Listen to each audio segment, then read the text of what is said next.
மலேசியாவை சார்ந்த சகோதரர் உதயா அவர்கள் ஏழை எளிய மக்களுக்கு அரிசி, பருப்பு, தக்காளி, வெங்காயம் மற்றும் ப்ரொவிஷன்ஸ் கொடுத்து உதவினார். அதிலிருந்து இதோ சில காட்சிகள்.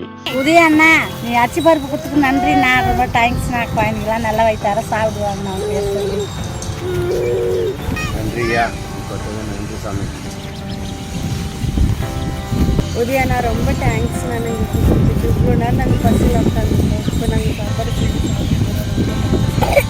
உதயாண்ணா அரிசி பருப்பு கொடுத்ததுக்கு ரொம்ப நன்றி. உதயாண்ணா எங்களுக்கு அரிசி பருப்பு வந்தது, தேங்க்ஸ். ரொம்ப நன்றி உதயாண்ணா, தேங்க்ஸ். இந்த மாதிரி எப்போ அரிசி வாங்கணும். ரொம்ப நன்றி உதயாண்ணா, ரொம்ப தேங்க்ஸ். உதயாண்ணா தேங்க்ஸ். நீங்களும் இது போன்ற ஏழை எளிய மக்களுக்கு உதவி செய்து மகிழ விரும்புகிறீர்களா? இதோ கீழ்காணும் நமது ட்ரஸ்ட் நம்பருக்கு உங்கள் உதவிக்கரங்களை நீட்டலாம். நமது ட்ரஸ்ட் நமது இந்திய அரசாங்கத்தால் அங்கீகரிக்கப்பட்ட ஒரு தொண்டு நிறுவனமாகும். நன்றி.